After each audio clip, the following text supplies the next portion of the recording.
Hello students, मैं माधव मिश्रा सृजन परिवार की तरफ से आप सभी का स्वागत करता हूं। आज हम लोग क्लास 9th का सेल चैप्टर पढ़ेंगे। सेल चैप्टर में हम लोगों ने स्ट्रक्चर ऑफ सेल स्टार्ट किया था, जिसमें structure of cell envelope and structure of nucleus, ये दो चीजें हम लोगों ने लास्ट वीडियोज में पढ़ ली हैं। आज हम लोगों को पढ़ना है सेल स्ट्रक्चर का जो थर्ड पोर्शन था। ये थोड़ा सा ब्रॉड पोर्शन है, जिसमें हम लोगों को सेल के साइटोप्लाज्म और उसके बाद फिर उस साइटोप्लाज्म में पाए जाने वाले जो भी डिफरेंट सेल ऑर्गेनेल्स हैं उनके बारे में हम लोगों को पढ़ना है। हर एक सेल ऑर्गेनेल, उसका स्ट्रक्चर, उसका नेचर और उसका फंक्शन, सारी चीजें हम लोग डिटेल में एक एक करके नेक्स्ट वीडियोज में पढ़ते जाएंगे। आज हम लोग पढ़ेंगे साइटोप्लाज्म के बारे में। साइटोप्लाज्म के कंपोनेंट्स, उसमें कौन कौन से सेल ऑर्गेनेल्स हैं, थोड़ा सा उनका इंट्रोडक्शन आज हम लोग पढ़ेंगे। तो चलिए स्टार्ट करते हैं आज का सेशन।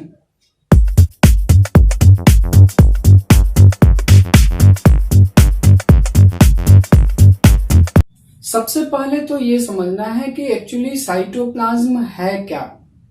सेल स्ट्रक्चर हम लोगों ने पढ़ा था, तो सेल स्ट्रक्चर में जो थर्ड पोर्शन हम लोगों ने पढ़ा था, एक सेल में सेल मेम्ब्रेन और सेल का जो न्यूक्लियस है, दो चीजें हम लोगों ने पढ़ लिया है सेल का। एक तो सेल मेम्ब्रेन जो कि आउटर लेयर है सेल का, और दूसरा हम लोगों ने पढ़ लिया है क्या, सेल के अंदर न्यूक्लियस जो कि डबल मेम्ब्रेन प्रोटेक्टिव लेयर से ये प्रोटेक्टेड है।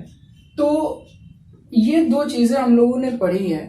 अब यहाँ पे कह रहा है कि इस सेल में, इस सेल मेम्ब्रेन और इस न्यूक्लियस, इन दोनों के बीच में, या हम यूं कह सकते हैं कि ये है सेल मेम्ब्रेन और ये है न्यूक्लियर मेम्ब्रेन। इसके बीच में क्या होता है, फ्लूइड फील्ड रहता है।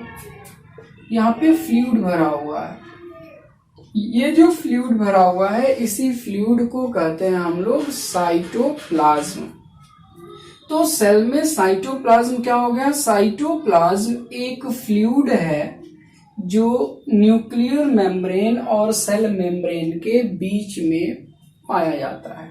ये फ्लूइड कह लें या इसको कह सकते हैं आप जेल लाइक सब्सटेंस है। ये फ्लूइड है या जेल लाइक सब्सटेंस है।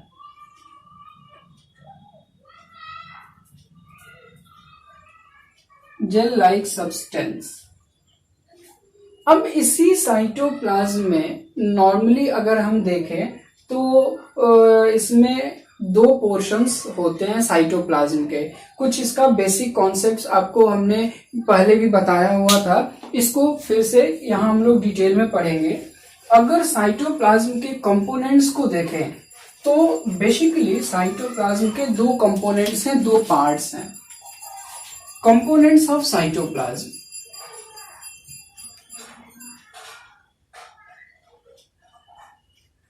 कंपोनेंट्स में साइटोप्लाज्म दो पार्ट से मिलकर बना हुआ है। साइटोप्लाज्म, इसका एक पार्ट है प्रोटोप्लाज्म। प्रोटोप्लाज्म अगेन वही सेल,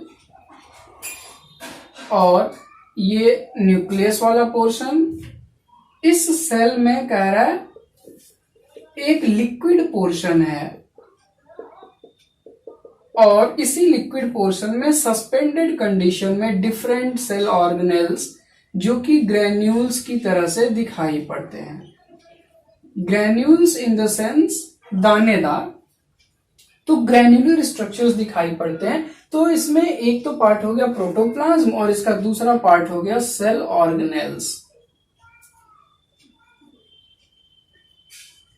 सेल ऑर्गेनेल्स, जैसे सिंपल हमारी बॉडी में डिफरेंट ऑर्गन्स हैं, वैसे ही सेल के अंदर बहुत सारे सेल ऑर्गेनेल्स होते हैं, जिनके नाम हम लोगों ने लास्ट क्लासेस में पढ़े हुए थे। Endoplasmic reticulum, mitochondria, plastid, ribosome, Golgi body, lysosome, बहुत सारे सेल ऑर्गेनेल्स हैं। तो ये सेल ऑर्गेनेल्स, इनका काम क्या है, जैसे हमारे बॉडी में अलग अलग ऑर्गन्स का अपना अलग अलग फंक्शन है, आर्म्स का अलग फंक्शन है, लंग्स का अलग फंक्शन है, हार्ट का अलग फंक्शन है, जो भी ऑर्गन्स है उनका अपना स्पेसिफिक फंक्शन है। वैसे ही इसमें जो भी सेल ऑर्गेनल्स पाए जाते हैं सभी अपना जो भी स्पेसिफिक फंक्शन है उनका उसको परफॉर्म करते हैं। अब जरा इसको समझते हैं प्रोटोप्लाज्म और सेल ऑर्गेनल्स को। साइटोप्लाज्म का जो लिक्विड पोर्शन होता है उसी को कहते हैं प्रोटोप्लाज्म, या इसको एक और भी नाम देते हैं साइटोसॉल। इसी को साइटोसॉल भी कहते हैं। ये है क्या, तो लिक्विड पोर्शन है, लिक्विड पोर्शन ऑफ साइटोप्लाज्म। अब इसमें ये ध्यान देना है कि ये जो प्रोटोप्लाज्म है इसके केमिकल कंपोजिशन को हम लोगों को समझना है। ये तो दो पार्ट हो गए, प्रोटोप्लाज्म और सेल ऑर्गेनल्स। अब एक एक पार्ट को जरा समझते हैं उसमें क्या क्या चीजें हैं। इसमें पहला पार्ट है प्रोटोप्लाज्म। प्रोटोप्लाज्म प्रोटोप्लाज्म क्या पढ़ा हम लोगों ने कि ये लिक्विड पोर्शन है, यानी इस साइटोप्लाज्म में दो चीजें हैं, प्रोटोप्लाज्म और सेल ऑर्गेनल। जिसमें प्रोटोप्लाज्म वो लिक्विड पोर्शन है जिसमें cell organelles liquid part of cell, जिसमें सेल ऑर्गेनल सस्पेंडेड कंडीशन में रहते हैं। अब सिंपल है, ये लिक्विड है तो इसमें क्या क्या चीजें होंगी, इसका कंपोजिशन क्या होगा, किन किन चीजों से मिलकर बना होगा। तो नॉर्मली प्रोटोप्लाज्म में 90 to 95% 90 to 95% तो वाटर होता है, 90 to 95% वाटर होता है। इसके अलावा इसमें डिफरेंट न्यूट्रिएंट्स पाए जाते हैं। न्यूट्रिएंट्स, अब nutrients like different lipids, proteins, amino acids, different nucleotides,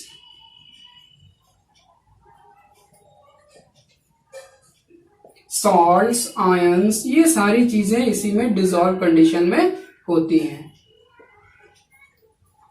ये सब इसी प्रोटोप्लाज्म में ही डिसॉल्व कंडीशन में होता है और ये क्या करता है, एक सॉल्यूशन का फॉर्मेशन करता है। यानी ये वाटर, और इस वाटर में ये सारी चीजें डिसॉल्व कंडीशन में है जो क्या कर रही है, एक सॉल्यूशन का फॉर्मेशन कर रही हैं।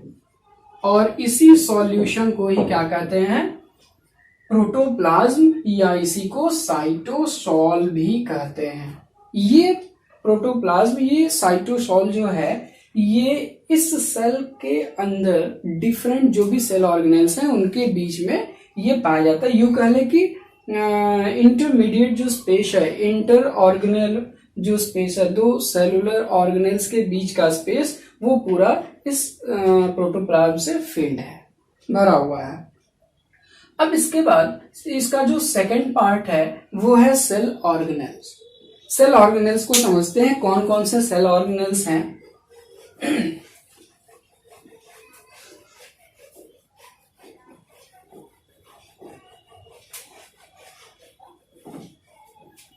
तो साइटोप्लाज्म का जो फर्स्ट पार्ट था वो था प्रोटोप्लाज्म। सेकंड पार्ट है cell organelles. Cell organelles actually ये ग्रैनुलर स्ट्रक्चर्स हैं, स्पेसिफिक स्ट्रक्चर्स हैं जिनका अपना खुद का स्पेसिफिक शेप होता है। Cell organelles are granular structures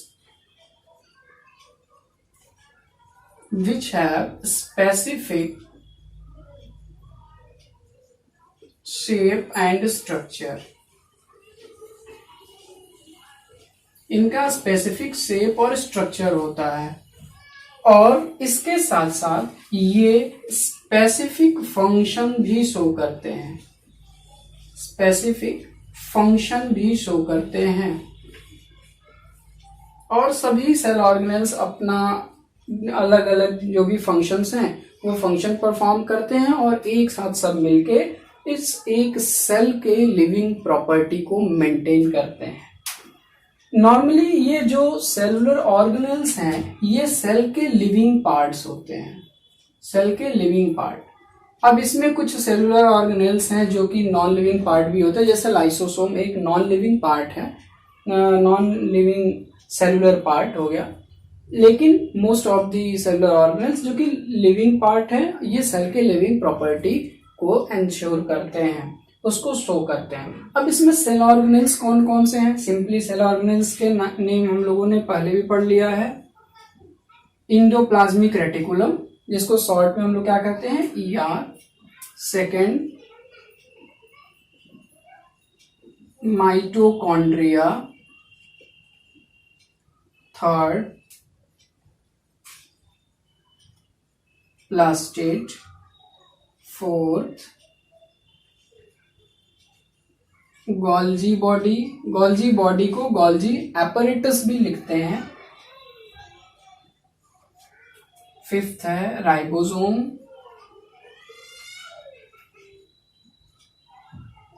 sixth है लाइसोसोम। Seventh centrosome.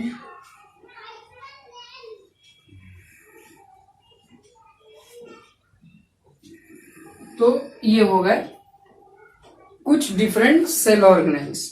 ये जो भी सेल ऑर्गेनेल्स हैं ये इसी साइटोप्लाज्म के प्रोटोप्लाज्म, यानी दो पार्ट हम लोगों ने पढ़ा, साइटोप्लाज्म का प्रोटोप्लाज्म और सेल ऑर्गेनेल। तो प्रोटोप्लाज्म वो लिक्विड पोर्शन है जिसमें ये सेल ऑर्गेनेल्स क्या होते हैं, ये सस्पेंडेड कंडीशन में पाए जाते हैं। अब ये कह रहा है कि यहाँ पे इन जो भी ये सेल ऑर्गेनेल्स हैं इनके बारे में थोड़ा देखते हैं, फिर नेक्स्ट वीडियोज में इनको हम एक एक करके सबके स्ट्रक्चर्स उनके फंक्शन को भी पढ़ेंगे।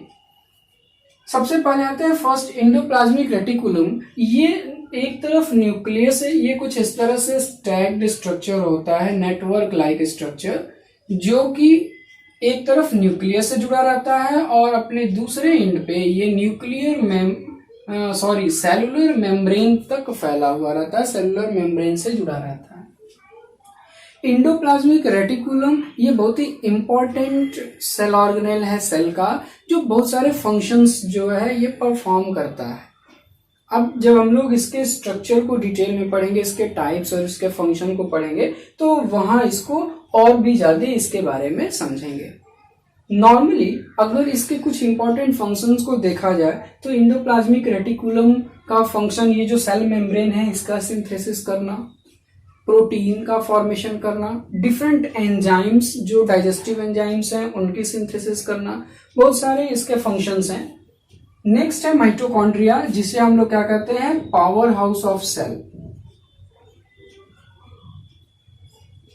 पावर हाउस ऑफ सेल यानी ये वो सेल ऑर्गेनेल है जहां पे ये एनर्जी प्रोड्यूस की जाती है, यानी हमारी बॉडी को कोई भी फंक्शन परफॉर्म करने के लिए एनर्जी की जरूरत होती है। और वो जो एनर्जी है प्रोड्यूस कहाँ होता है, वो एनर्जी बनता कहाँ है, तो वो एनर्जी बनता है इसी माइटोकॉन्ड्रिया के अंदर। और ये एनर्जी किस फॉर्म में बनता है, ये एनर्जी बनता है एटीपी के फॉर्म में। एटीपी क्या है, इसका फुल नेम है एडिनोसिन ट्राई फॉस्फेट। तो इस एटीपी के फॉर्म में एनर्जी हमारे बॉडी में बनता है और फिर इसी एटीपी को डिफरेंट बॉडी पार्ट्स में डिफरेंट सेल्स तक ट्रांसफर कर दिया जाता है, जहां से ये हमारे बॉडी को एनर्जी प्रोवाइड करता है। तो ये माइटोकॉन्ड्रिया हो गया, जिसे हम लोग power house of the cell के नाम से जानते हैं। ये इंपॉर्टेंट टर्म्स हैं, केवल आपको इंपॉर्टेंट चीजें बताई जा रही हैं इनके बारे में, जो एग्जाम्स में अक्सर शॉर्ट क्वेश्चंस में पूछ लिए जाते हैं। सेकेंड है प्लास्टिड, जिसको किचन कहते हैं, किचन ऑफ प्लांट। आपने प्रीवियस वीडियो में पढ़ा भी है। प्लास्टिड ये केवल किस में पाया जाता है, प्लांट में पाया जाता है। प्लांट सेल में केवल ये पाया जाएगा और इसका काम क्या होता है, ये फूड सिंथेसिस में हेल्प करता है प्लांट के। नेक्स्ट है गोल्जी बॉडी, ये हमारे सेल का पोस्टमैन है। जैसे हमारे यहाँ पोस्टमैन होते हैं, लेटर्स को ले जाते हैं एक जगह से दूसरे जगह, वैसे ही गोल्जी बॉडी का भी काम जस्ट लाइक पोस्टमैन है। ये क्या करता है, जो भी मटेरियल्स इस सेल के अंदर प्रोड्यूस होते हैं, वो प्रोटीन्स हो, हार्मोन्स हो, अदर एंजाइम्स हो, लिपिड्स हो, स्टेरॉइड्स हो, जो भी हो, उन सब को इस गोल्जी बॉडी के थ्रू पहले पैक किया जाता है, यानी ये पैकेजिंग का काम करते हैं। और पैक करने के बाद ये कहाँ जाएगा ये भी डिसाइड कौन करता है, गोल्जी बॉडी, यानी पैकिंग के साथ इसकी टैगिंग भी करता है ये गोल्जी बॉडी। नेक्स्ट जो सेल ऑर्गेनेल है वो है राइबोसोम। राइबोसोम को कहते हैं protein factory. Protein factory actually ये जो राइबोसोम है ये या तो साइटोप्लाज्म में फ्रीली रहेंगे या मोस्ट ऑफ द केसेस में ये राइबोसोम इस इंडोप्लाज्मिक रेटिकुलम के वॉल से जुड़े रहते हैं जो प्रोटीन की सिंथेसिस करते हैं। इसलिए इनको क्या कहते हैं, प्रोटीन फैक्ट्री। यानी हमारे सेल में जो भी प्रोटीन बनता है वो इस राइबोसोम के थ्रू बनता है। इस राइबोसोम के ही प्रोटीन की सिंथेसिस करता है, इसलिए इसे प्रोटीन फैक्ट्री कहते हैं। नेक्स्ट है लाइसोसोम, जो कि एनिमल कैरेक्टर है, एनिमल सेल में पाया जाता है। और लाइसोसोम को इसका नेम है सुसाइड बैग या सुसाइड सैक भी कहते हैं, suicide bag of cell. Suicide bag का मतलब हुआ कि ये लाइसोसोम जब सेल को, इसमें दो तरह के फंक्शंस ये परफॉर्म करता है। एक तो सेल इंडोसाइटोसिस के थ्रू अगर किसी पार्टिकल को, कोई भी पार्टिकल हो, कोई भी केमिकल हो, वो सेल के अंदर लेता है तो उसको डाइजेस्ट करने का काम करता है ये लाइसोसोम। ये डाइजेस्ट कैसे करता है, एक्चुअली इसमें हाइड्रोलिटिक एंजाइम्स पाए जाते हैं। सिंपल आप समझ सकते हैं, digestive enzymes. Digestive enzymes actually ये जो डाइजेस्टिव एंजाइम्स होते हैं ये बहुत ही स्ट्रॉन्ग एंजाइम्स होते हैं और ये किसी भी तरह के पार्टिकल, किसी भी तरह के केमिकल को ये डाइजेस्ट कर देते हैं। इनके पास इतनी कैपेसिटी होती है, इनके पास इतनी कैपेसिटी होती है कि ये उसी सेल के अदर ऑर्गेनेल्स को भी डाइजेस्ट करने का काम करते हैं। तो इसमें कह रहा है कि डिफरेंट डाइजेस्टिव एंजाइम्स हैं और इन डाइजेस्टिव एंजाइम्स के पास कैपेसिटी है कि किसी भी तरह का केमिकल हो, कोई भी फॉरेन पार्टिकल जो सेल के अंदर आया हो, या इसी जिस सेल का ये में लाइसोसोम पाया जा रहा है उस सेल के डिफरेंट ऑर्गेनेल्स को ये डाइजेस्ट कर सकता है। इसकी वजह से क्या होता है, उस सेल की डेथ हो जाती है। या यूं कह लें कि जब भी किसी सेल की डेथ होनी होती है तो इस लाइसोसोम के जो एंजाइम्स हैं उस सेल के डिफरेंट ऑर्गेनेल्स को डाइजेस्ट कर देते हैं। उसका जो भी डिफरेंट ये सेल ऑर्गेनेल्स हम लोगों ने पढ़ा, न्यूक्लियस, सारी चीजों को डाइजेस्ट कर देता है, जिसकी वजह से सेल की डेथ हो जाती है। इसलिए इसको सुसाइड बैग ऑफ सेल भी कहा जाता है। और लास्ट जो सेल ऑर्गेनेल पढ़ना है वो है सेंट्रोसोम। सेंट्रोसोम ये भी क्या है, एनिमल कैरेक्टर है, एनिमल सेल में पाया जाता है। और सेंट्रोसोम का फंक्शन क्या है, ये सेंट्रोसोम का मेन रोल जो है वो है सेल डिवीजन में। एनिमल सेल में जब सेल डिवीजन होता है तो इसमें एक स्पेसिफिक प्रोसेस को फॉलो किया जाता है सेल डिवीजन में, जहां पे डिफरेंट फाइबर्स बनते हैं। सेल डिवीजन जेनेटिक मटेरियल को डिवाइड करने के लिए, सेपरेट करने के लिए उन फाइबर्स, जिनको हम लोग स्पिंडल फाइबर्स कहते हैं, उन फाइबर्स के फॉर्मेशन में ये सेंट्रोसोम हेल्प करते हैं। यानी हम यूं कह लें कि सेंट्रोसोम का मेन फंक्शन क्या है, सेल डिवीजन में हेल्प करना। तो ये सेल डिवीजन में हेल्प करते हैं। तो ये डिफरेंट सेल ऑर्गेनेल्स हम लोगों ने पढ़ा, उनके डिफरेंट नेम्स हैं अलग अलग, और उनके कुछ फंक्शंस के बारे में हम लोगों ने पढ़ा। तो ये साइटोप्लाज्म हो गया। साइटोप्लाज्म में हम लोगों ने दो चीजें पढ़ी, एक तो पढ़ा सेल का प्रोटोप्लाज्म जिसे साइटोसॉल कहते हैं, और दूसरा हम लोगों ने पढ़ा सेल ऑर्गेनेल्स। आपको प्रीवियस वीडियो में हमने एक एग्जाम्पल के थ्रू भी साइटोप्लाज्म का कॉन्सेप्ट बताया था, जिसमें हम लोगों ने इस साइटोप्लाज्म को कंपेयर किया था किससे, तो हम लोग घर में जो चाय बनाते हैं उससे, कि वो चाय है, टी में एक लिक्विड पोर्शन होता है, एक ग्रेनुलर पोर्शन होता है, टी लीव्स, जिनको हम लोग फिल्टर आउट कर देते हैं। बस आपको वहीं से इसको रिलेट करना है कि वो जो उसका लिक्विड पोर्शन है वो है प्रोटोप्लाज्म या साइटोसोल जिसे कहते हैं, और इसका ग्रेनुलर पोर्शन जो टी लीव्स हैं वो क्या है, इसके ये डिफरेंट सेल ऑर्गेनेल्स है जो उसी में सस्पेंडेड कंडीशन में रहते हैं। अब अगर सेल में साइटोप्लाज्म को ही देखा जाए तो साइटोप्लाज्म को दो पोर्शन में डिवाइड किया जाता है। एक्चुअली सेल के अंदर अगर इसको हटा दें, केवल एक साइटोप्लाज्म का कॉन्सेप्ट देखें, तो सेल के अंदर जो इनर दो तरह के पोर्शंस बनते हैं। एक आउटर पोर्शन बनता है ये साइटोप्लाज्म का, जो कि क्लियर होता है, ट्रांसपेरेंट, समवट ट्रांसपेरेंट होता है। यहाँ पे जो ग्रैनुलर स्ट्रक्चर्स हैं यानी सेल ऑर्गेनेल्स कम होते हैं। इस आउटर लेयर को, जो कि थिन लेयर होता है, इसको कहते हैं इक्टोप्लाज्म।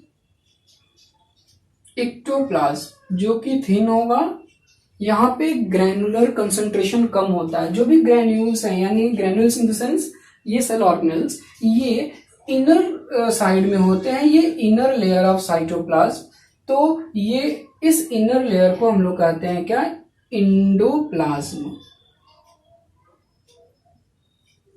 तो साइटोप्लाज्म को भी दो पार्ट में डिवाइड करते हैं। तो ये तो था साइटोप्लाज्म के बारे में।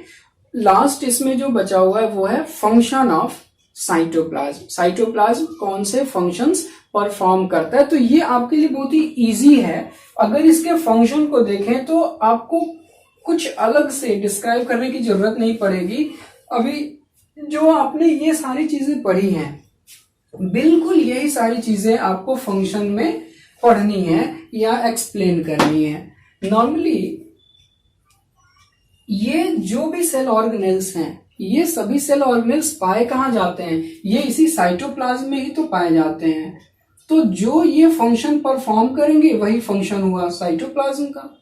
तो साइटोप्लाज्म को कुछ अलग से ये हम लोगों को ज्यादा डिस्क्राइब करने की जरूरत नहीं पड़ेगी अगर आपने ये चीजें पढ़ रखी हैं तो।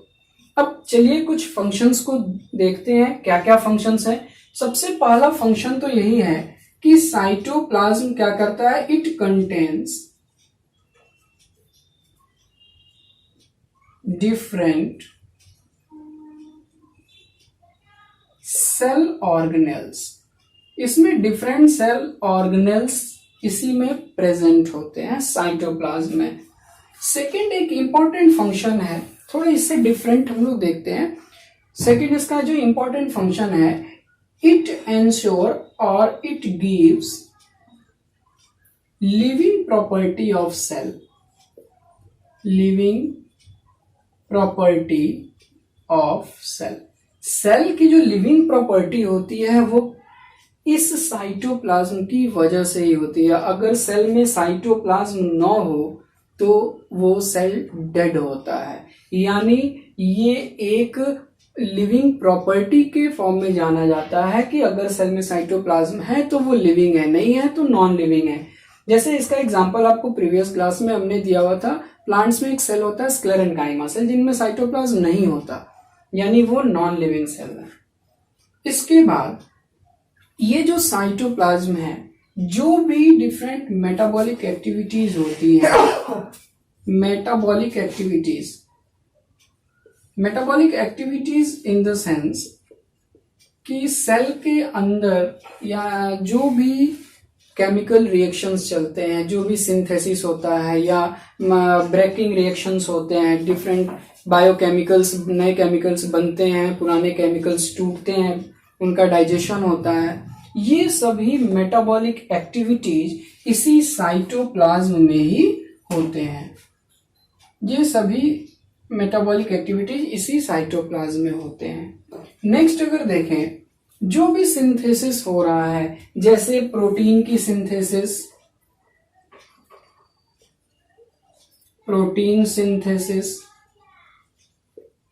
एंजाइम्स की सिंथेसिस, ये डिफरेंट अदर जो भी लिपिड्स हैं, स्टेरॉइड्स हैं,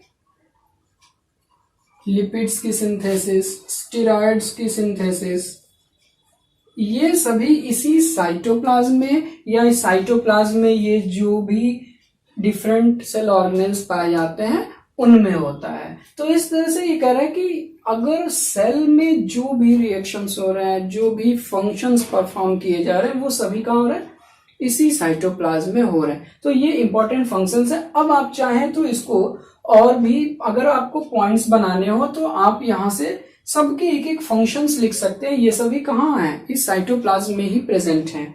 तो इनको अलग से ना लिख के एक साथ हमने यहाँ पे आपको एक्सप्लेन कर दिया। तो ये आपका कंप्लीट होता है साइटोप्लाज्म पोर्शन। नेक्स्ट वीडियो में हम लोग पढ़ेंगे साइटोप्लाज्म का जो फर्स्ट सेल ऑर्गेनेल है इंडोप्लाज्मिक रेटिकुलम, इसके बारे में हम लोग पढ़ेंगे। इसके स्ट्रक्चर, नेचर, फंक्शन, ये सारी चीजें डिटेल में पढ़ेंगे। तो ये आज का सेशन कंप्लीट होता है।